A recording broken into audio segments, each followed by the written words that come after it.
On June 24th, and it's time to call the meeting of the Mount Pleasant Commercial Design Review Board to order. This evening's Design Review Board meeting is being held virtually due to the COVID-19 pandemic. So please understand this format will likely present challenges. We ask that you all bear with us as we navigate this unfamiliar territory. With that being said, we have some tips that will help make this process more efficient. If you are not speaking, please mute your mic. Also, quiet any background noises when you are speaking. So we don't want to hear dogs barking in the background or any chatter. So we have to be aware that these mics pick up all sorts of sounds. Please state your name before all statements. Those that are interested in making a public statement, please follow the direction on the screen. There is a 30-second delay, so we ask that all participants be aware of this. I'll introduce the members of the Design Review Board. I'll state your name, and if you would please respond by saying present. My name is Richard Lambert. I'm present. We have Mr. Christopher McCarthy. Is he here? It does not appear that he's here. I am here. You are here. Okay. Sorry, Chris is here. Okay, very good. We have Miss Tara Spencer. Tara Spencer is present. Thank you. We have Mr. William O'Neill. William O'Neill is here. And Mr. Steve Magoon. Steve Magoon here. Very good, thank you. Our staff tonight and the absent members are Mr. Ian Duncan and Mr. Cameron Swales are not with us tonight. Our staff is Miss Lynette Lines. I'm here. And we have Miss Brittany Johnson. Brittany Johnson here. Mr. Peter Stone of the Planning Department. Peter Stone here. Thank you. So our procedure tonight, I will open the hearing, which I've just done. We'll have a staff presentation for each item on the agenda. That is 5 minutes long. And the applicant is invited to make a presentation for up to 5 minutes. We'll call for public comments for up to 3 minutes per speaker. The board will then ask questions of the applicant. Once we are satisfied with all the answers to our questions, we will close public comment. Then we will have a time for board comments and deliberation, and then there will be a vote on the application. Here's a mandatory statement I must read. A person who may have a substantial interest in any decision of the Commercial Design Review Board or any officer or agent of the appropriate governing authority may appeal from any decision of the board to the circuit court in and for the county by filing with the clerk of court a petition in writing setting forth plainly, fully, and distinctly why the decision is contrary to law. The appeal must be filed within 30 days after the affected party or his or her designated agent receives actual notice of the decision of the board. The form of the order shall be the decision of the board as rendered this evening, and the service of the order shall be the same for parties present. For parties who are not present and have requested notice of the order, a copy of the minute shall be mailed to the party, and they will have 30 days from receipt of the order to file an appeal. Now I would ask the board, you've had an opportunity to review the agenda. We need a motion and a second to accept the agenda as presented this evening. I'd like to motion to accept the agenda as presented. Thank you. second the motion. I'm sorry. Steve Magoon. Chris McCarthy, I second. Okay, so we have that. All in favor? Aye. Aye. Okay, so the agenda is approved. Now I'd ask for the minutes. The minutes were available to review. Are there any additions or corrections to the minutes?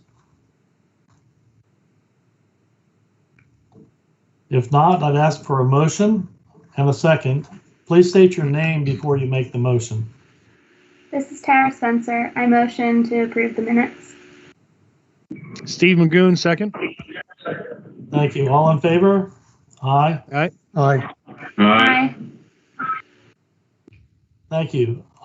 So the minutes are approved.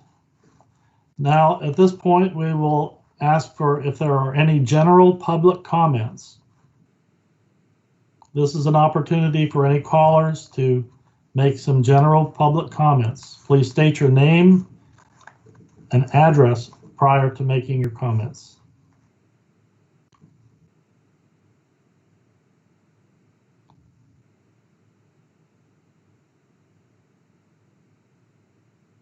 It appears that we have no general comments, public comments.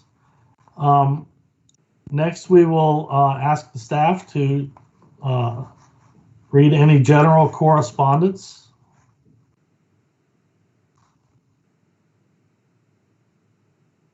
Staff, is there any general correspondence? There is not. Thank you. I'll ask the board, are there any motions of consent? This is Tara Spencer. I motion to approve items 4 and 6 on the agenda. This is Ivy Brook Academy and Time to Shine Car Wash. Do I hear a motion for consent order? Second, William O'Neill. Thank you. All in favor, say aye. We should do a roll call first. Let's ask for each member of the board to state your name and say yay or nay. I would be happy to run that roll call for you, Mr. Lambert. Thank you. Mr. McCarthy?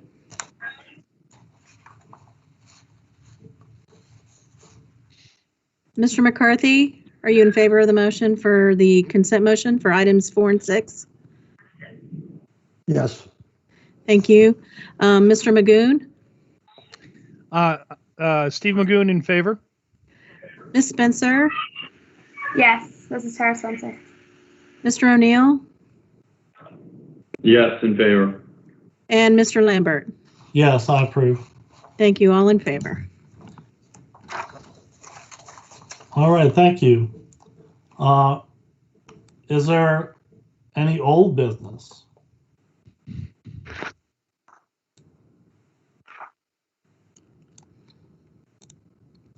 Okay, if not, I would ask if any board members need to recuse themselves before each item. State your name and state that you need to be recused, and then you would mute your mic during the duration of that particular item.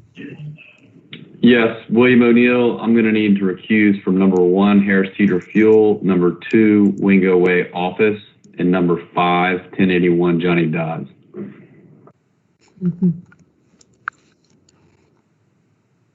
Okay. Thank you, Mr. O'Neill. Which items were the consent?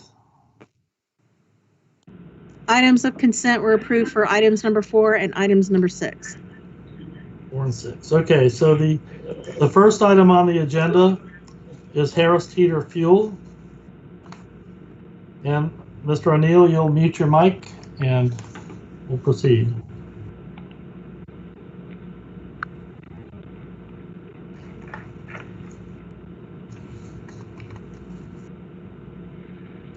Staff comments for Harris-Teeter Fuel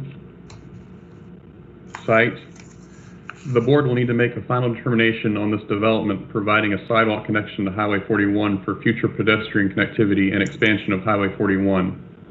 Most new shopping centers in the Mount Pleasant area provide sidewalks on both sides of the development to the public right-of-way.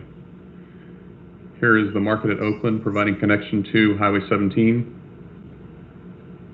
the shops at Seaside Farms, providing connection on both sides of the road to Rifle Range, and Bell Hall Shopping Center, providing connection on both sides to Long Point Road. A 10-foot B buffer is required in any instance where a proposed land use is to be constructed adjacent to a street. This is currently not being shown and will need to be provided on both the north and south side of the site. Chapter 136, 310, F6, J3. Use of prefabricated pavers with truncated domes are preferred where such technical warnings are required. Consideration should be given to paver joints being mortared. Paver color shall contrast with the walking surface within which they are placed. Staff recommends approval with comments to be addressed and board determination on provision of sidewalk. Architectural comments. The structure now has a distinct base, middle, and top. The addition of the wood created a true middle facade section and is in keeping with the overall Harris-Teeter development.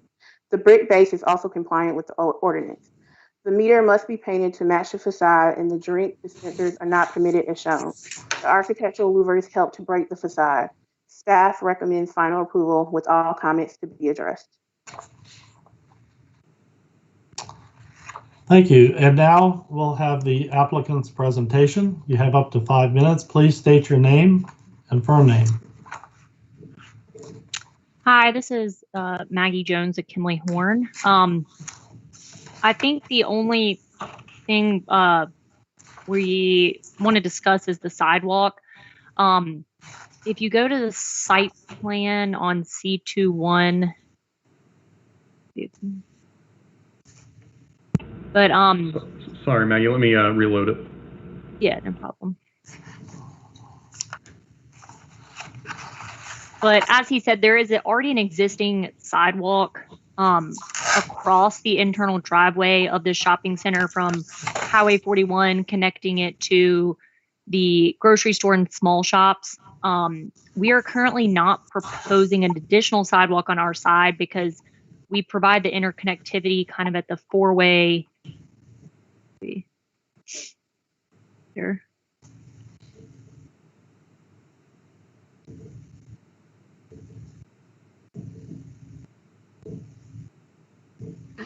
Yep.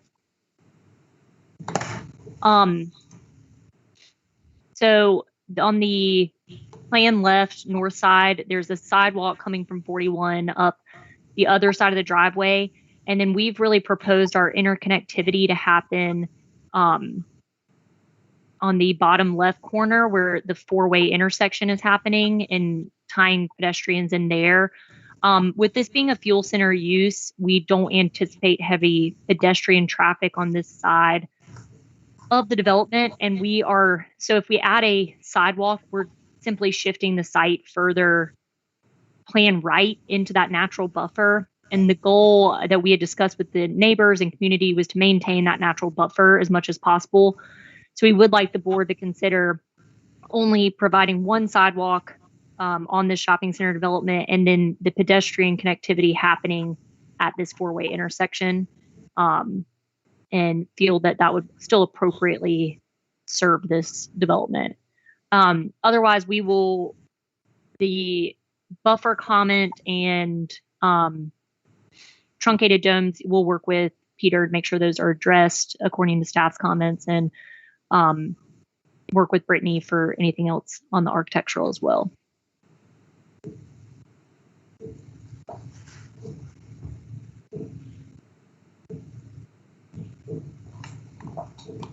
Can you just point on here and follow the path of a pedestrian that would be walking the sidewalk?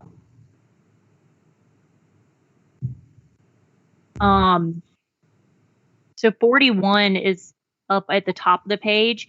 And so if you see that sidewalk comes in right there by the monument and kind of swerves, and then you don't see it on this plan, but it continues to follow directly up the side to this four-way intersection.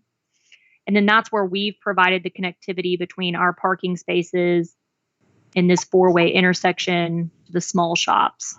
There is no sidewalk currently out on 41, but we are, there is still pedestrian connectivity there and from the fuel center to the grocery store and the rest of the shopping center.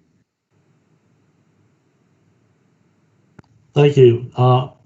Chris McCarthy, do you have any questions for the applicant? No questions. Tara, do you have any questions for the applicant?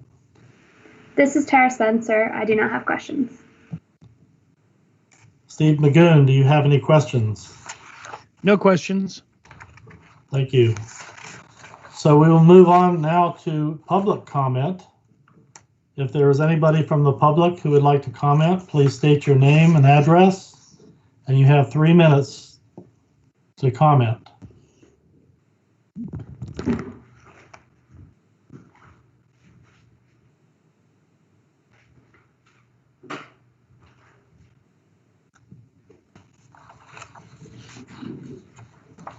Okay, it does not appear that there's anybody from the public who would like to comment.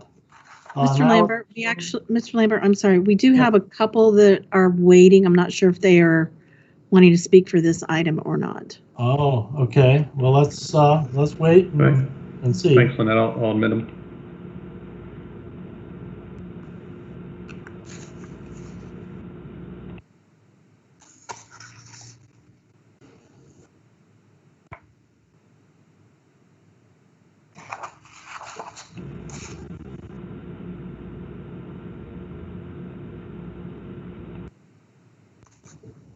We do have one speaker. If you would like to speak, you can hit *6 and that should unmute your mic.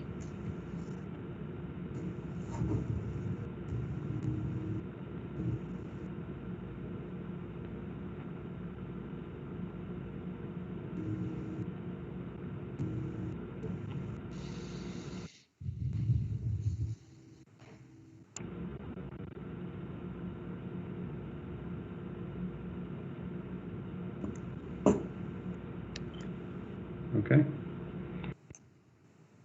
It doesn't appear that these participants are for this particular item, so I think we can move forward. I see. Okay, thank you. So the next this public comment period is closed, and it is time for board deliberations. I would ask, well, for myself, I mean, we've seen this development one time, and staff is recommending approval subject to comments. The only thing that is controversial, sounds like, is the one sidewalk versus two. It seems to me that one sidewalk in this particular situation is sufficient. That's my thoughts on it. Chris McCarthy, what are your thoughts on this project? I concur with what you think. Probably one sidewalk is sufficient. Tara. This is Tara Spencer. I agree with you, Rick and Chris, that one sidewalk seems like it would be sufficient.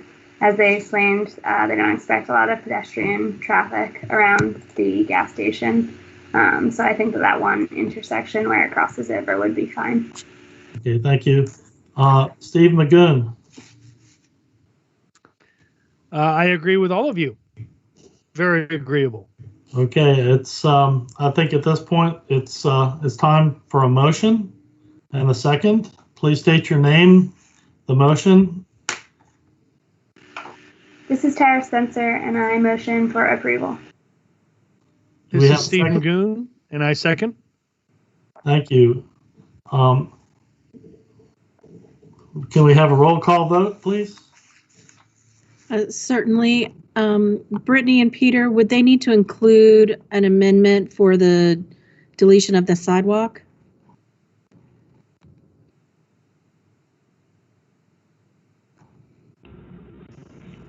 Hey, Lynette, this is Peter. No, this staff, if they approve it with staff comments to be addressed, then staff will remove that from the comments. So the motion is for approval. I just wanted to make sure that, okay, just wanted to make sure that was clear. All right, thank you. Mr. O'Neill abstains. Ms. Spencer? This is Ms. Spencer. I approve. Mr. Magoon? Steve Magoon, approve. Mr. McCarthy? Chris McCarthy, approve. And Mr. Lambert? This is Rick Lambert. I approve. Thank you. Motion unanimously passed. All right, so the next item on the agenda is the Wingo Way office, 300 Wingo Way. Mr. O'Neill is recusing himself from this one as well. So staff.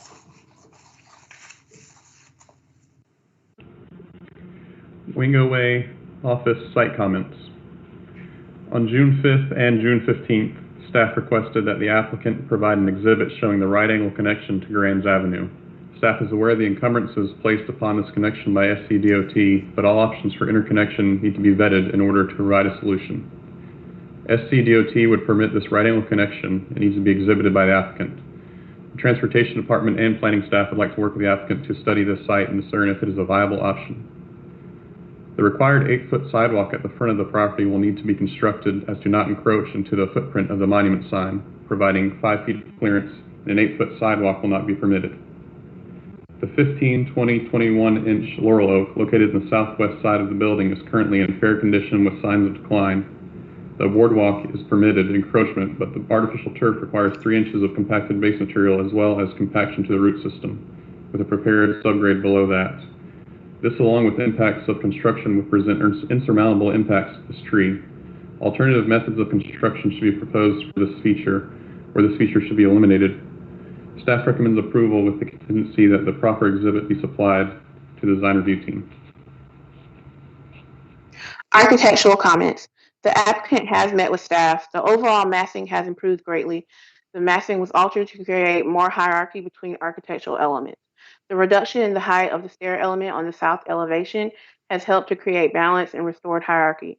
The stair element is now functions as a part of the larger massing and is no longer in competition with the corner element. There is now distinct base, middle, and top. The architectural renderings of the structure were also helpful in understanding the proposed material palette. Staff recommends final approval. Thank you. So we'll move on to the applicant.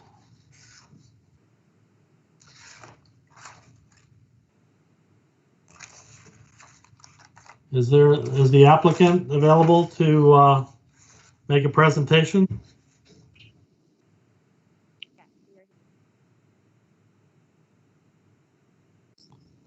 Brittany, can you hear me? Yeah, I can hear you.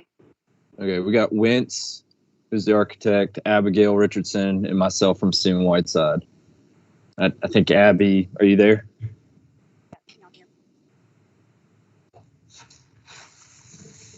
I'm having issues hearing Abigail. Okay.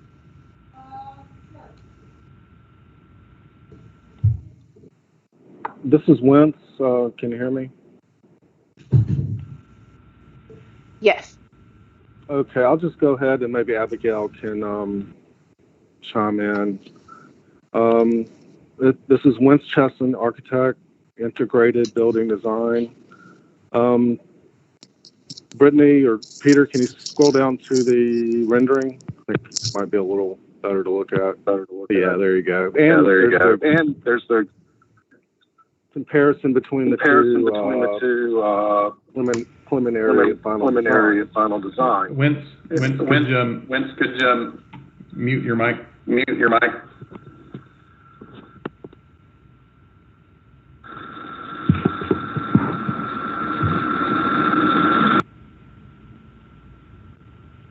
Yeah, we're hearing feedback. I think it's the speaker that's coming back through your mic. If you can turn down the speaker and then try again.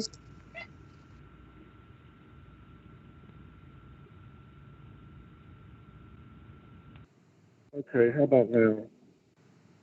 Much better. Given the changes, if the board has any questions, I would gladly make an effort to address them. That's the extent of my presentation.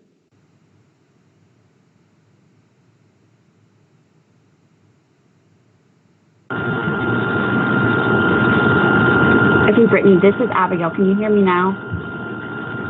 Yeah, I'm hearing background noise, Well, with my but I can't hear you. You can't hear. With my headphones on, y'all can't hear me at all. Try to speak as loud and clear as possible. If you could go to the L 3.0, the rendered site plan, we just wanted to talk through a couple of the comments that Peter gave from the site standpoint. And these are items that we have been working through with DRT staff and just wanted to make it clear to the board what these comments reflect. The comment about the sign, it is the sign at the northernmost part of the property. And that sign, we actually went out and verified it today. It is 14 feet in the air. It looks like a monument sign, but it's actually a big sign on a small pole. So we'll easily be able to make an 8-foot sidewalk work in that area. So we can work with staff on addressing that comment. The other comment with the road coordination with DOT, we've coordinated this with DRT staff and town transportation staff. DOT is only willing to allow us to make a right turn from the current dead end of Grants Avenue, and Grants Avenue currently dead end at the middle tree and right there. So it would be going through our building. So this is why we proposed the dead end of the parking as shown, if that makes sense. We had previously in a preliminary DRB submittal shown a curved road, but DOT will not allow that in their right of way.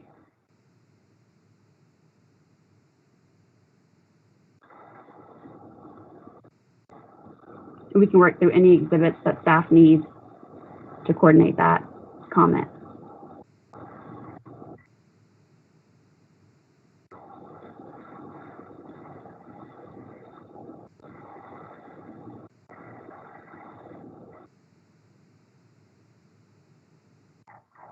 Michael, do you want to talk through the turf? Comment from staff.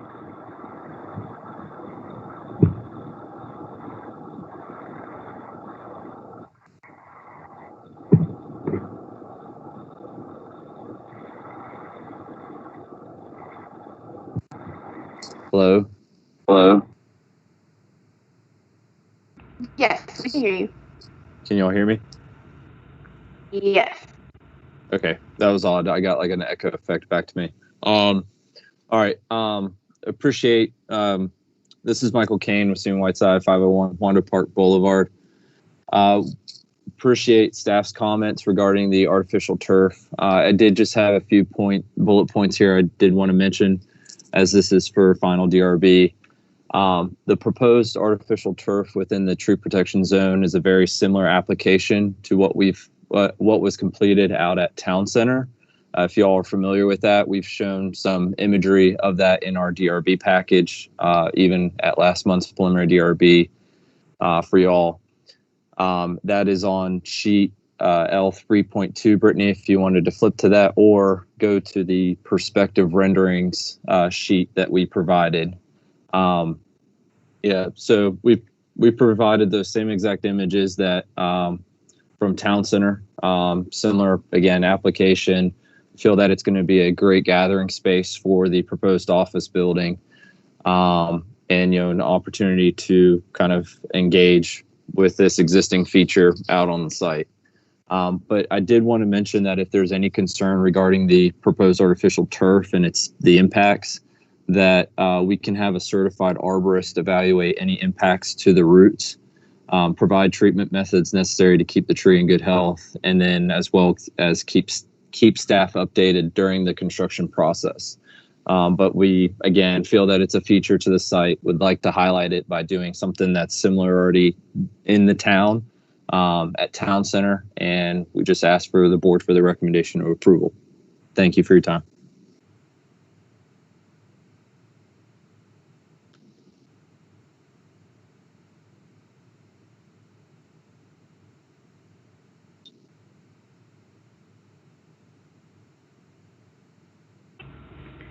Rick, I believe you're muted. You are right. Sorry. Does that conclude the applicant's presentation? Yes, we're happy to answer any questions that the board has. Thank you. So this is the opportunity for the board to ask questions. This is Richard Lambert. I don't have any questions. And so Mr. Christopher McCarthy, do you have any questions from the applicant? The only question I had was on the elevation. If you could go to the building rendering, Brittany, please. The main mass at the corner is appearing to be separated from the rest of the structure by a void. My question is that spandrel glass, or are you intentionally trying to keep the banding through the perimeter at the floor lines?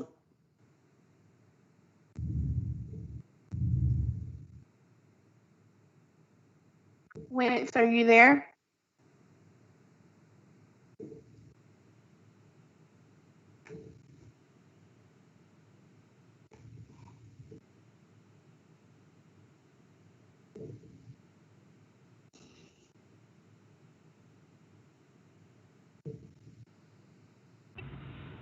It shows that Wentz is in the meeting, but his mic is muted.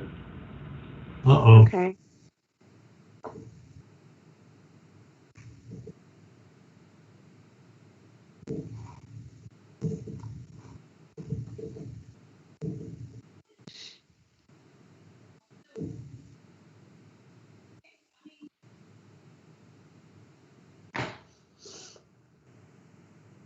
Okay, we may need to come back to that question and give him a little bit of time to kind of correct those technical issues.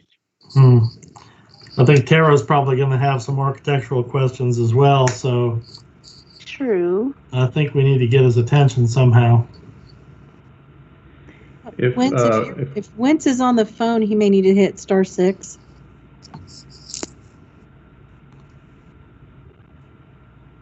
There we go. Okay, now I'm not muted. Sorry about that. This is Wentz. Did you hear the question, Wentz? Yeah, about the spandrel glass. If you go to the elevation page, it's noted on there. If you could zoom in to one of where the top and bottom portions are Nichiha panels that are mirrored black, and on the top and bottom, between the first and the second story and the fourth story and the roof, the panels in the middle, the darker panels in the middle are spandrel glass, darkly tinted, so you can still see the structure through it, but it's dark. And you can see in the rendering that it's somewhat transparent, not completely opaque, and the glass is slightly tinted. Does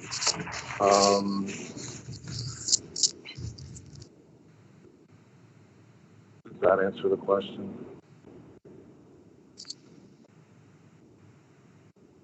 Yes, thank you. All right, Tara, do you have any questions from the applicant?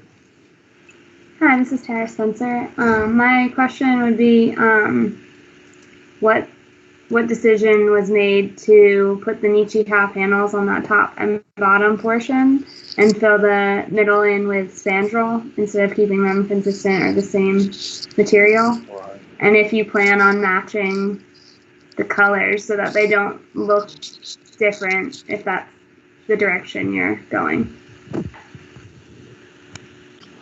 Yes, this is Wentz. The reason why that was done is because the curtain wall ends where the cornice of the top returns into that Nichiha panel, and also down at the bottom that kind of skirting element returns back into the Nichiha panel, and that would have been not really possible with spandrel glass. So I had to separate it there. That's the reason. So, well, and also your question about let's go back to the rendering as far as the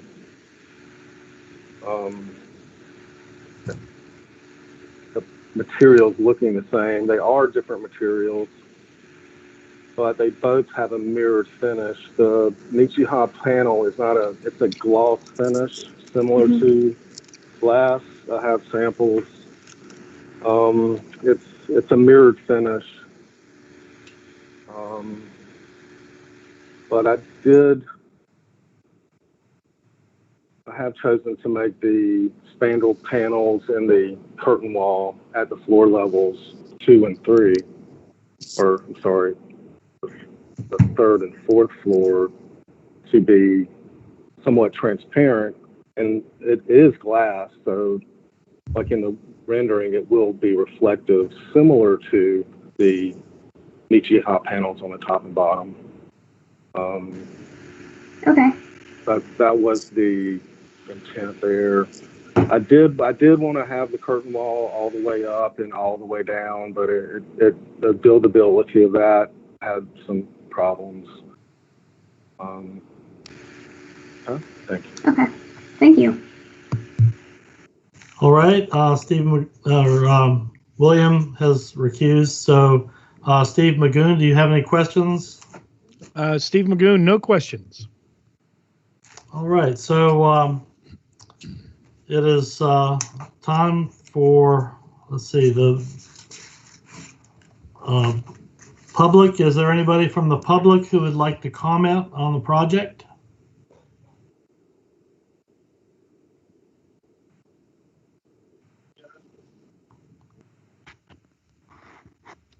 Do we know if there's anyone calling in from the public?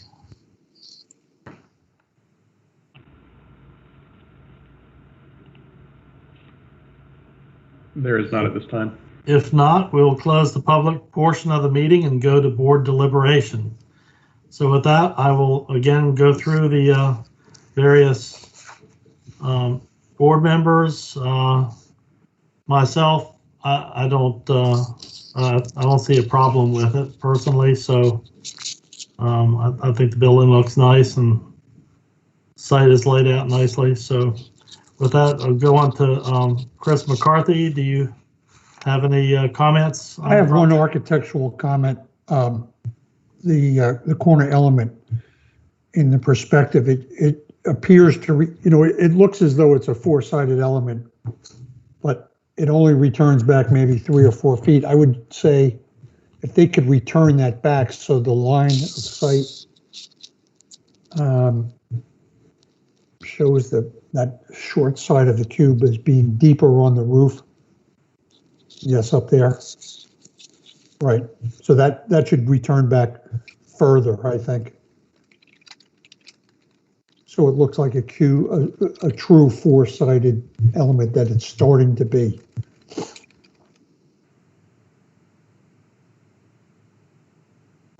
Also, I don't know whether the applicant had investigated a cap for this element. It seems like a missed opportunity to just have it continue into space when the rest of the elements sort of have a classical top of sorts.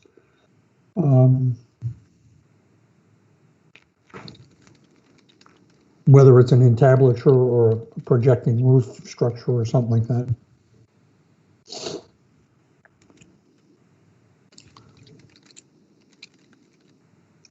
So Tara, do you have any comments Hi. on the project? Yes, this is Tara Spencer.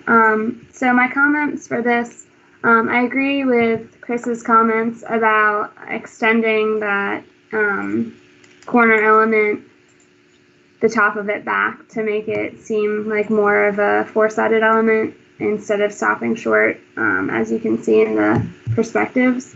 But the other comments that I was going to talk about were the tower that has the clock on it. I think that you're currently showing a base, I guess, or it seems like it's a further depth than the top of the column or clock tower. I think that base could go away and just have one tower element be all at the same projection. I think the base around the rest of the building is good, which you've added since last time. And I like that you've made that a brick, which makes it ground the building more. But I think that the cornice element that has been added this time seems oddly placed. I think it could be more at the top of the building so that it doesn't, right now it seems to interrupt the parapet wall. And so if that cornice element could maybe move up and capture those Nichiha panels, I think that would be better. I think that those are my only comments. Okay, thank you. William O'Neill is recused. So Steve Magoon, you have any thoughts, any comments? Steve Magoon, no additional comments. All right, so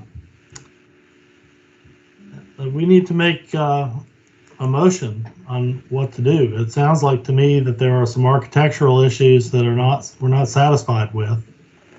So if there's a motion to come back and with a different elevation to address some of these concerns, it needs to be in the form of a motion. So would one of the architects like to make such a motion? Can I motion for a subcommittee of this project? Certainly. Yes, you can. Okay, this is Tara Spencer. I would like to make a motion for a subcommittee. To study the architectural elements. Okay, I'll second that. This is Richard Lambert. Chris McCarthy, I approve, and I would also like to be part of that subcommittee. Okay, so time for a roll call vote on the motion. Certainly. This is my. All right, Mr. O'Neill abstains. Ms. Spencer? Would it be deferred with subcommittee? Is that how we would phrase that? That is correct. It's deferred to the subcommittee, correct? Yes. Yes. This is Tara Spencer, so deferred to the subcommittee. Mr. Magoon? I agree.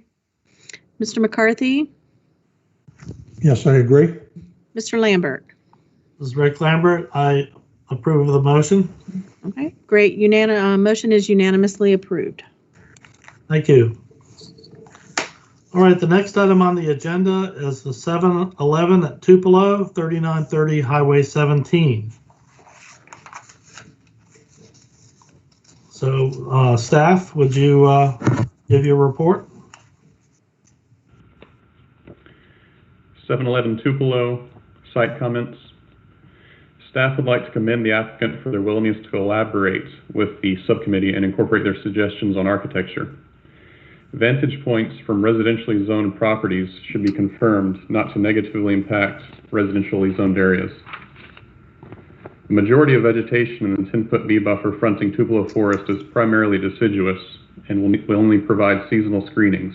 Evergreen species should be provided. 3 trees that are required to be in a 10-foot B buffer are located outside the envelope. The Berkeley electric easement will permit understory and shrubs and should shift in order to fit the trees within the buffer. Any plantings within the natural roadside buffer must be native species to the South Carolina coast. The following shrubs will not be permitted: Wheeler's dwarf pittosporum, glossolabilia.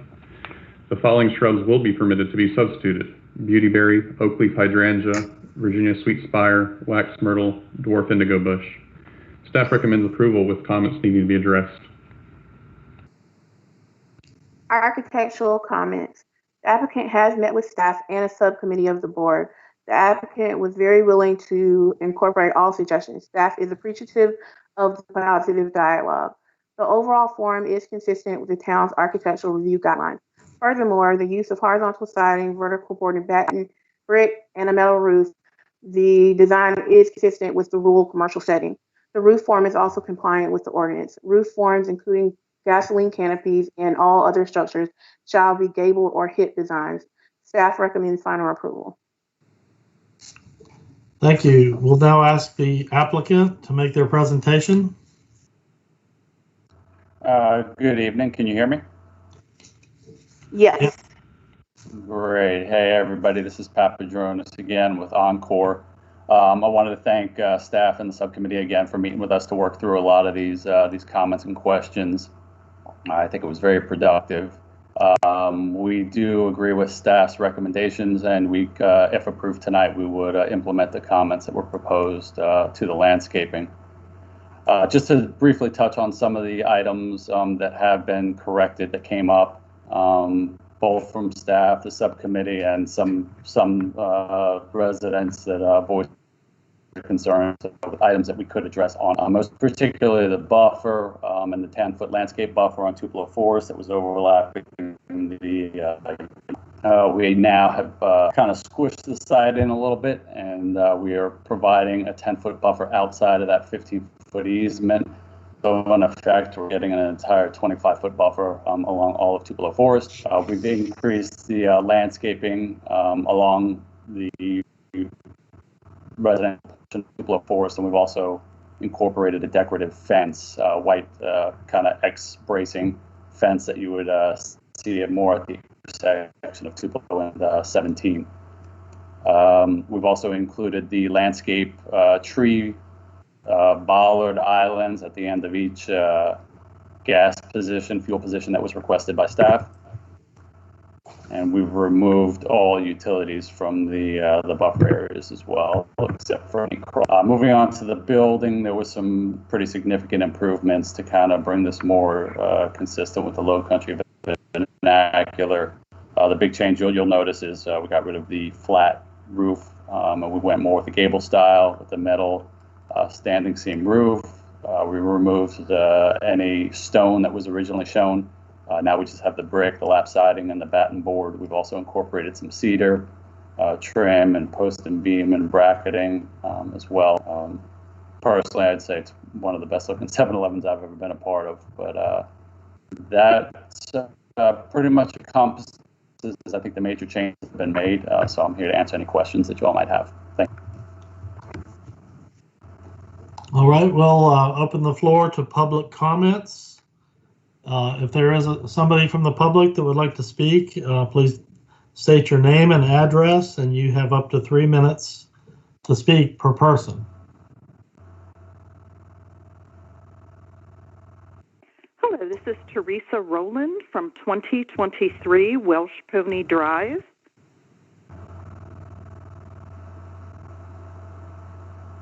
Hello? Yes, we can hear you. Oh, thank you. I'm sorry with the delay. The pictures were dancing all around, so I apologize if some of my questions you may have already addressed it, but the pictures flashed so quickly I couldn't tell. The residents really feel this building should face Route 17, and the entrance should be via Route 17, not Tupelo Forest Way. We're worried about traffic problems with ingress and egress, with buses, cars of people visiting the 7-Eleven, and also the cars of the residents. We're worried, how will this gas that's underground be prevented from entering our water supply? And, you know, our homes are very, very close. We're worried about the bright lights and how that will affect the residents from this business. And we're worried about the view of the gas station from the houses at Welsh Pony. It looks like this road will be almost directly across from us. And also, yeah, the school bus stop is right there at the end of Tupelo Forest. So we're worried about the children and the parents who sit there and wait for their children in bad inclement weather, and how that will affect everybody coming in and out of the neighborhood. And also huge tanker trucks that are bringing gas in and out of the neighborhood. And I know I'm not supposed to say this, we also have a huge car dealership that's also going to be right near this property. Those, I believe, address our concerns. And like I said, I apologize, but I could not see the pictures clearly to see if any of this has been taken care of. Thank you. Thank you. Are there any other members of the public who would like to speak? If so, please state your name, address, and then you have 3 minutes to speak.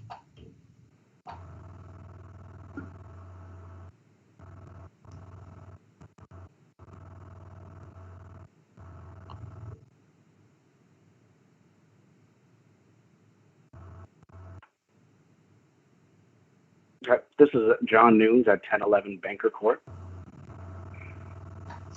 I'd like to express concerns with the current size of the apron on the entrance from Tupelo Forest Drive. The plans clearly show the apron is not big enough to have delivery trucks make a turn without first requiring the outbound lane of the apron to be empty. Again, this is the only ingress and egress for this entire community. The DRB should not approve designs for a business that will add hazards to the existing residents. If a truck has to wait in the street for outbound lane to be free, or if it's free and has to make a very slow crawling turn due to the size of the apron, this results in the traffic coming to a halt at a very dangerous section of our road. If residents are making a turn from northbound side of 17, which is crossing the highway, and they have to meet a very quick stop at the beginning of Forest Drive, this results in the cars being stuck in the middle of Highway 17, where the speed limits are 55, there's no light, and the southbound traffic is coming around a blind curve. I believe increasing the size of the apron will help ensure these trucks can maneuver without jeopardizing their safety. This has been brought up to the town on multiple occasions over the last several weeks. I had assumed this increase was being implemented, but I see it wasn't. I understand one of our community members called around yesterday to try to get contact information for this business. He did make initial contact. I was shocked to hear that they never heard from the town about any of our concerns related to the apron, and they expressed interest in working with us if there are traffic and safety concerns, as traffic issues will affect them as well. They have planned to meet with us next week, Thursday, much like FCA met with us a few weeks back. It's great to now have an open communication flow starting next week. However, I believe the design, research, and communication should continue as it relates to the apron size, especially knowing the business wasn't aware of our concerns until yesterday. I think we need to take some time to review this thoroughly. This time will allow the business and impacted homeowners to meet, which is something the DRB had greatly recommended, and then we come back at this during the next meeting. I understand the DRB is completely volunteer-based. I appreciate all of you taking your time out of your lives to give back to the community. I really hope you agree that my request is reasonable given the circumstances. Thank you. Thank you. Are there any other members of the public who would like to comment? If so, please state your name and address and speak up for up to 3 minutes.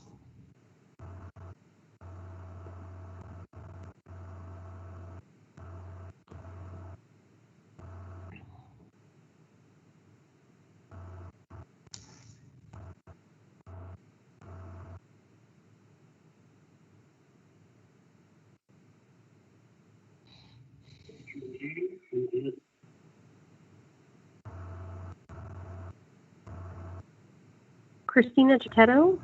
My address is 1347 Paint Horse Court.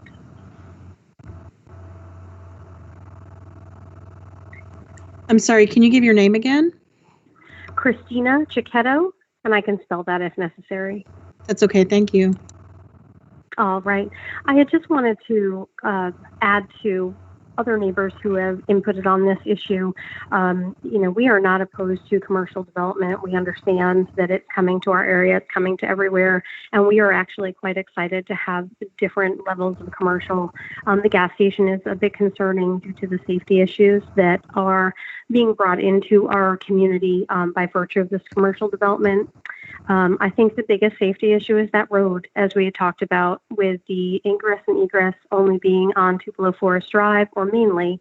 I understand that there may be an access on 17 farther down into other commercial lots that then comes back in a sub road basically into that parking lot. But Couple that with the fact that we do have that car dealership that is going in up the street, and the proposed access point for those car carriers would be Tupelo Forest Drive as well.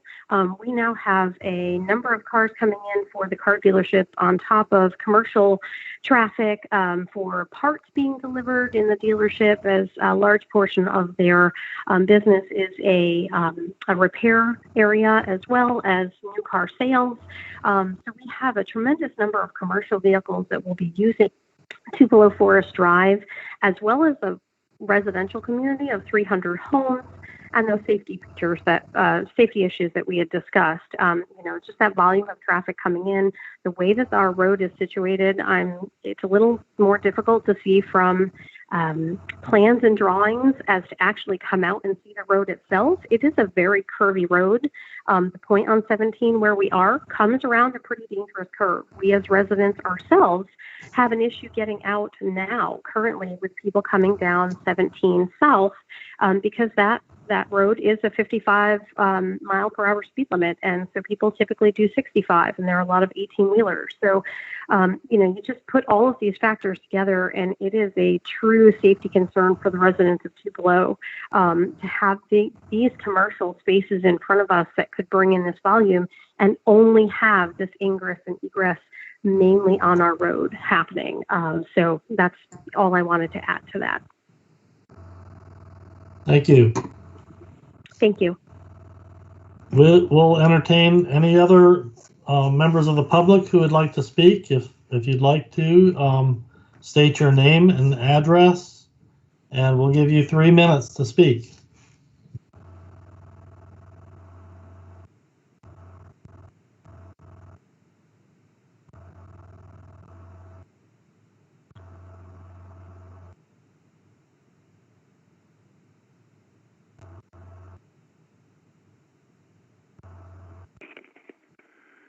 This is John Rowland, 2023 Welsh Pony Drive. Hello? We can hear you. Yeah, I'd like to, I guess I have more of a question than I do anything else. When the developer starts developing that 7-Eleven, is there a plan to mitigate water off of that lot, or where's the water going to go once he gets all of this built and covered up in macadam? I'm concerned about flooding along with the underground gas tanks. And if that's been addressed, I don't see that anywhere in the plans. That's my comment. Thank you. Thank you. If there's another person from the public who would like to speak, please state your name and address, and we'll give you 3 minutes to speak.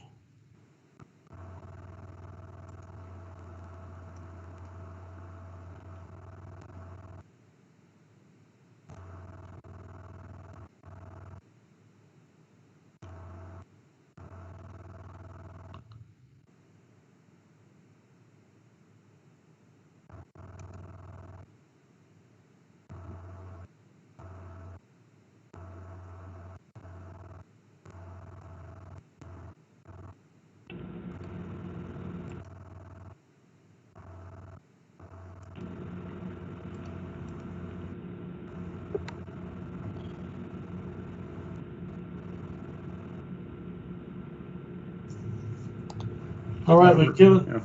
Is there somebody else who wanted to speak?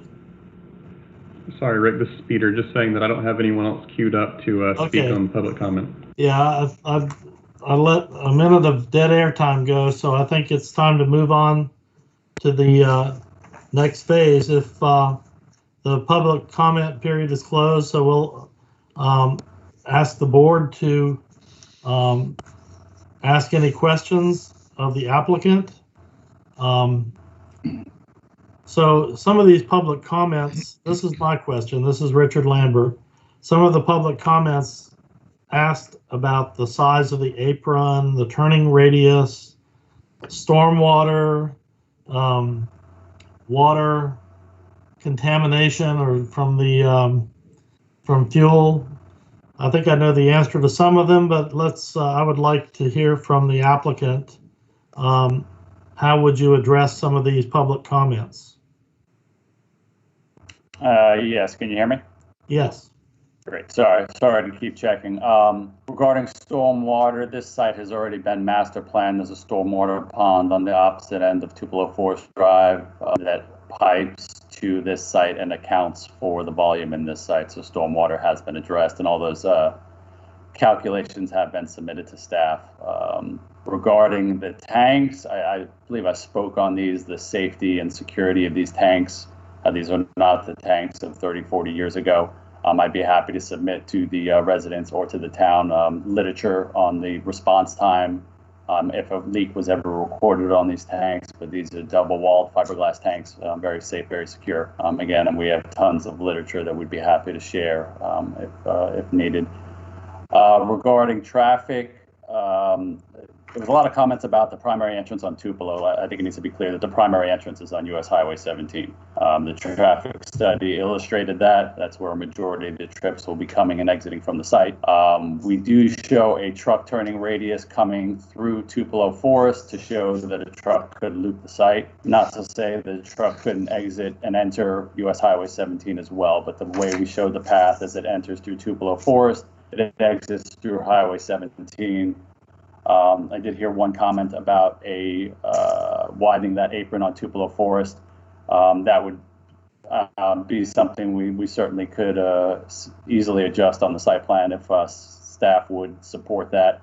I'm not sure if there's a maximum width that they will allow for the driveway entrance, but we can easily accommodate that without making any impacts to the site. I know, and I believe I briefly spoke with Dominic as well, who I believe is the chair for the HOA.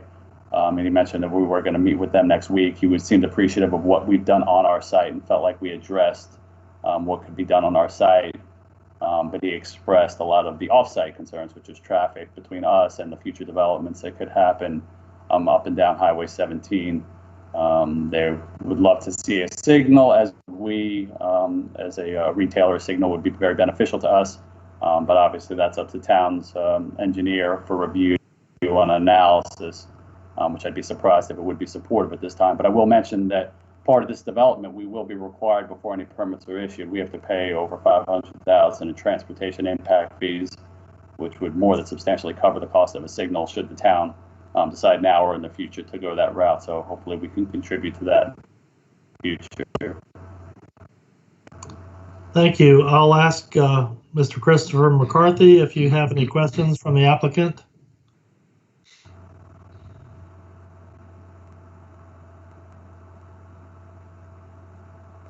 Yes, I'm in a quandary about this curb cut on Tupelo. Could you explain to me why it's necessary and why you just can't have primary access from 17, which I know you're saying it is, but I think we should try to avoid truck access or egress onto Tupelo Forest Drive. Not only because of the citizens' concern, but I see it as if this is a bus stop and people are queuing to pick up their kids and trucks are exiting Highway 17 and from the back of the car dealership, I just feel like this is not a good thing. Well, yeah, and the reason again for this entrance. I mean, this drive was built Tupelo Forest for commercial access. That was part of the original intention of it, but it would be a transportation concern if you did not have access there and you solely had access on US Highway 17, because you'd have an incredible amount of U-turns for cars trying to enter the site. Anybody going northbound on US 17 would not be able to turn left on Tupelo Forest, so they'd make a U-turn on 17 to try and get into the access on 17. Same thing, anyone exiting the site on 17 that wanted to go back north, they would continue south on 17 and have to wait to make another U-turn. So you'd really increase the amount of U-turns on Highway 17 on a lot of conflict points, which would be a traffic issue.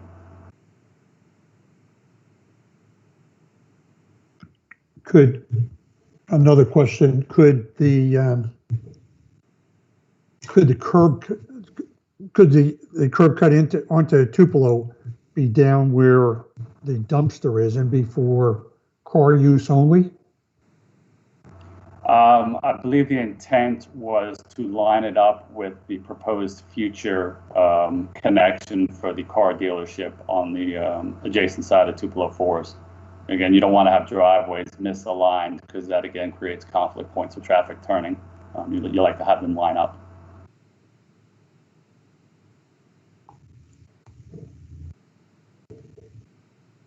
Okay, thank you. Okay. Next, Tara, do you have any questions from the applicant? This is Tara Spencer, and I have no questions. William O'Neill, are you online? Yeah, I'm here. Can you hear me? Yes, we can. Thank you. Do you have any questions from the applicant? No, I do not. Thank you.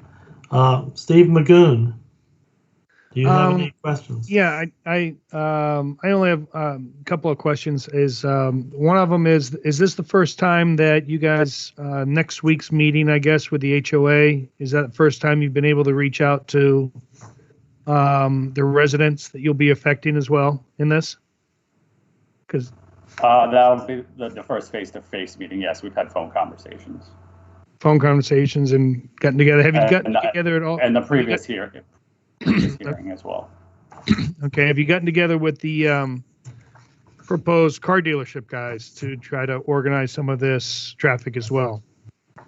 Yes, we provided them with our traffic study for them to build upon, so that they can further take their analysis along, hopefully work towards the future signal.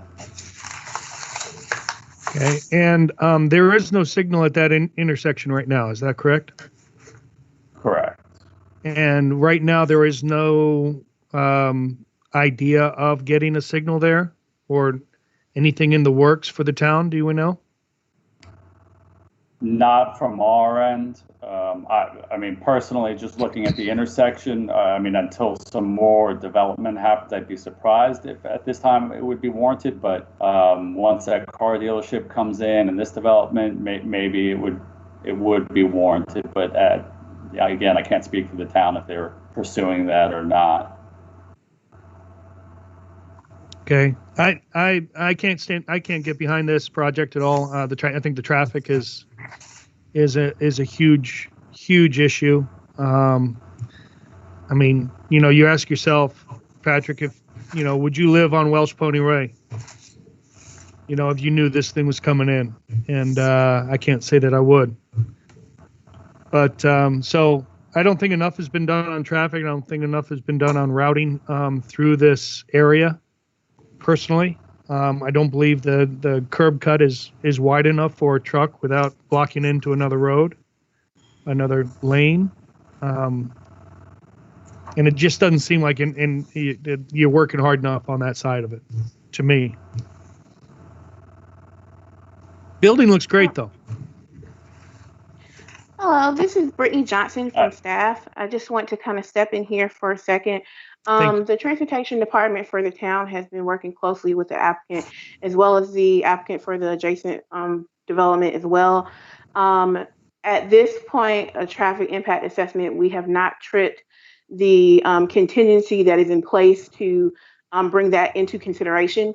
When those figures are met, then a traffic assessment will be required. We are working with the transportation department very closely. They are 100% in favor of having the connection on Tupelo Forest. I understand that you all are concerned, as we all are. I've served on a committee like you all are as right now, and I'm on this side with staff, and I understand there are many variables that go into your consideration. However, traffic is not something that's within your purview. Okay, thank you very much. Okay, so we've had an opportunity to deliberate. Maybe we could, if there's anybody on the board that would like to make a motion regarding this or discuss it further. Yeah, we just went through questions. Now we have comments, right? Yes. Well, I guess since I started talking, I'll go ahead. This is William O'Neill.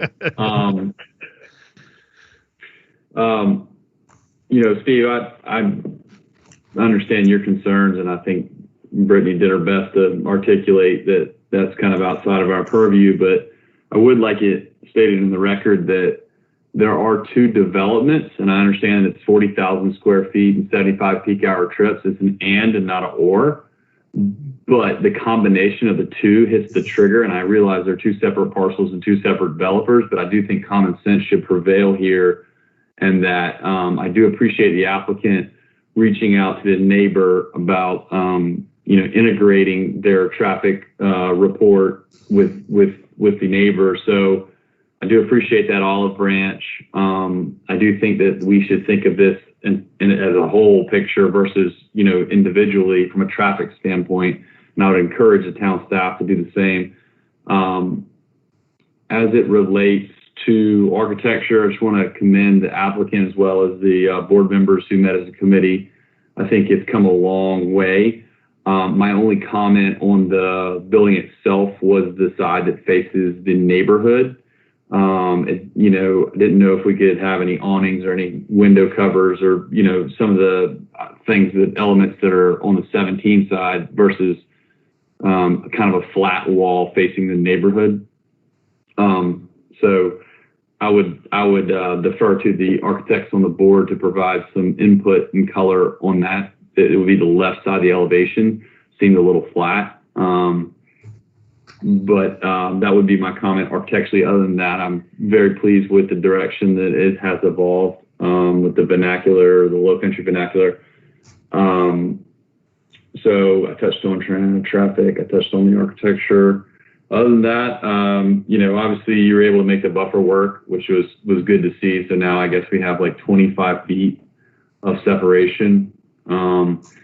I guess I do have a couple questions for the applicant regarding the alignment of the driveway. I noticed there was a plan that showed that. So I assume that you did coordinate with the developer of the auto dealership regarding the alignment of that driveway that's shown on the screen. That's correct. Okay. So, those of you on the call know that obviously that's good, safe practice to align driveways from a traffic standpoint. So I wanted to make sure that that was accomplished as part of this review, which it seems to be. I would say on the stormwater side, it does appear that the site is a master plan based on what was put in the documents, but it does have, I noticed you have some pervious pavers, and I assume that's to lower your curve number because the basin boundary isn't just straight like your property line. It actually cuts back toward the curvature of the road. So I would just encourage the applicant to make sure that, everything that is within the development is included or doesn't exceed the flow rates that were expected from this site. That is all my comments. All right, we're deliberating, so I'll ask Christopher McCarthy, do you have any comments or concerns that you want to discuss with the board?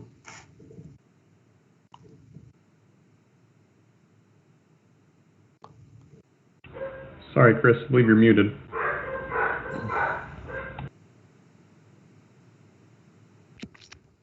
Chris McCarthy. I guess the assumption to align these is if in the future you would put a signal there, but I don't think you would put a signal so close to a secondary to a major intersection. So I'm of the opinion that this should be in a different location and not aligned. But again, I guess that's up to the traffic department. Peter? Yes, sir. That would be. They have actually specifically requested that these line up. Mm-hmm. Thank you. Right. Tara, do you have any comments or deliberation on this? This is Tara Spencer. I would like to commend the applicant for taking the staff comments from both last time's meeting and the subcommittee. I think that the building and the actual gas station canopy itself looks more within the Low Country vernacular. And I know that we've, during the subcommittee meeting, tried to convey that the brick around the base of the building will match or be very similar to the brick on the neighborhood sign to start to maybe blend in with that more. I also appreciate that they've made the buffer even bigger between the building and Tupelo Point Drive, so I commend them on that. I think that those are my only comments, so that's it. Thank you, Tara. I would ask you a question, Tara. The subcommittee, was that just focused on architecture, or was the site layout also a part of that subcommittee? We did talk about the buffer and the trees, which the applicant noted at the beginning has been extended, as that was one of the comments previously. But we did talk a lot about the architecture of the building and the materials being used. Thank you. Steve, do you have any comments or deliberation? Yep, I don't have any additional comments. All right, at this point, if somebody would like to make a motion on how to address this. This is Tara Spencer. I motion to approve this project. Do we have a second?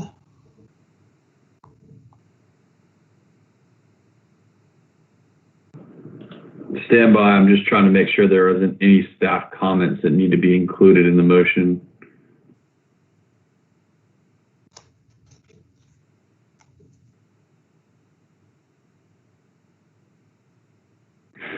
Yeah, Tara, can we include staff comments with that motion? Because there was some shrubs and stuff that had been recommended. Sure. This is Tara Spencer. I motion to approve with staff comments. William O'Neill, second. Okay, so it's time for a roll call. Certainly. Mr. O'Neill? Approve with staff comments. Ms. Spencer? Approve with staff comments. Mr. Magoon?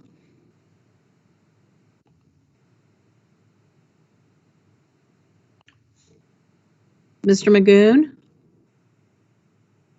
I just talked to myself. Approved with staff comments.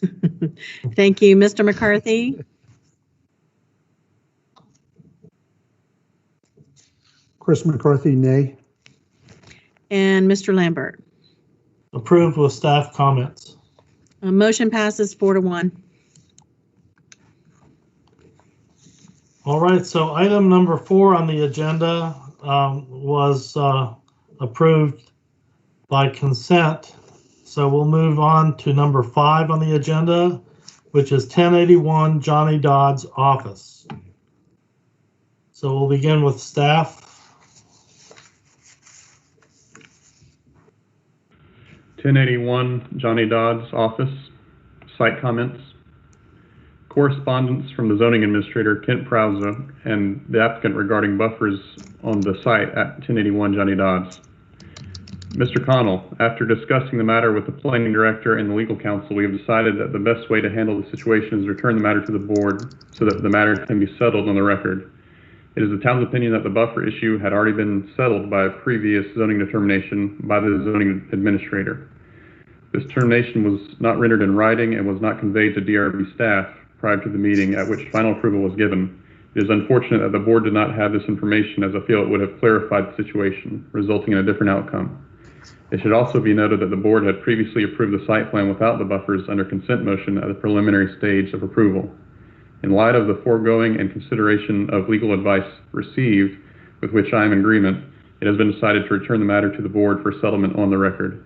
Sincerely, Kent Prowse. Staff recommends approval with correspondence to be considered. There are no architectural comments. Okay, with this, we will ask the applicant to make their presentation. You have up to 5 minutes. Okay, can everybody hear me okay? Yes. Yes. Okay, great. This is Billy Connell. I'm with Stubbs Mulder Heron Architects. I also have with me Russ Seaman with Seaman Whiteside Associates, and who's our landscape architect, and William Fishburne, who represents the owner of the building. Just to, I guess, elaborate a little bit on the staff comments. We did want to just, I guess, refresh everyone's memory. We did receive final approval when we met with you last month. There was a condition that we provide a 10-foot buffer in lieu of the 5-foot buffers that we were showing along with that final approval motion. We subsequently met with staff following that, and as you can see from the correspondence with the zoning administrator, it was, I think, a case of just some missing information in the presentation, where the buffer requirements were already, or what we were showing was deemed to be in compliance with the town's zoning requirements, not only in our preliminary meetings with staff, but also in the preliminary DRB review. We regret that info wasn't available or more clearly presented in the previous presentation. With all of that in consideration, we are here tonight to ask that you grant final approval with the original buffers as submitted, as recommended by staff and the zoning administrator.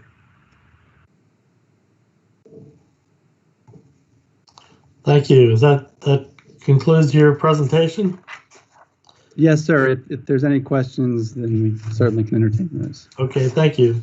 I'll ask at this point if there are any public comments. If there are, members of the public who would like to comment, please state your name and address, and you'd have up to 3 minutes to speak.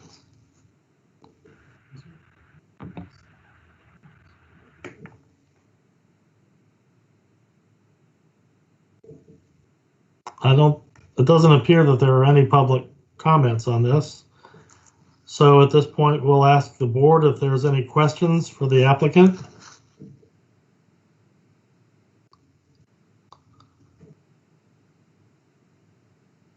I guess I would have a question for staff, if that's acceptable. Can you please explain the recommendation that you've made and what you require from the board as a determination? Certainly. Staff, there was a lot of pre-planning going into this project prior to Brittany and I starting this position as staff liaison to a design review board. And this determination was made by the zoning administrator that this is an integrated site plan and that the buffers would not be, they could be reduced.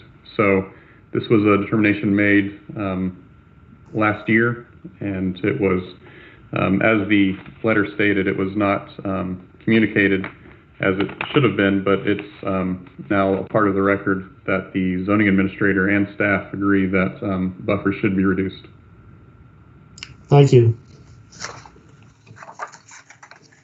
So I'll ask Christopher McCarthy. Do you have any questions? I have another question for Peter. Peter, do you feel like this is a special situation, or is this going to create a precedent where this can be requested on any adjoining properties? I don't believe this is setting precedent. The zoning administrator ruled in this instance specifically, but moving forward, I believe the zoning administrator understands that this is something that is under design review board purview, and unless he needs to weigh in, design review board has purview to make this decision. Thank you. All right, Tara, do you have any questions? This is Tara Spencer. I do not have questions. And I believe William recused on this one. So the next would be Steve Magoon. Do you have any questions? Yeah, my question was about precedent as well, and it's been asked and answered. And looks good to me. Okay, thank you. So this closes public comment. Would the board like to, is there any other discussion on this matter? For myself, no. And I'll ask Christopher, any discussion? No other discussion? Tara? This is Tara Spencer. No other comments. And Steve? Steve Magoon, no other comments. Okay. Proper to make a motion now, or? Yes, it's this is the time to make such a motion. I'd like to make a motion to approve the reduced buffer. Okay, do we have a second? Chris McCarthy, second that motion. Okay, let's have a roll call vote.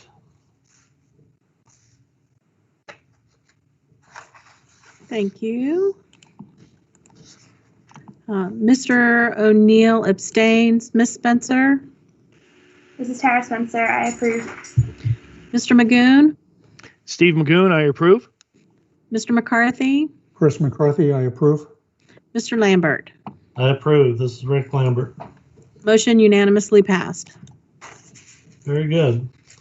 The final item on the agenda was also approved by consent.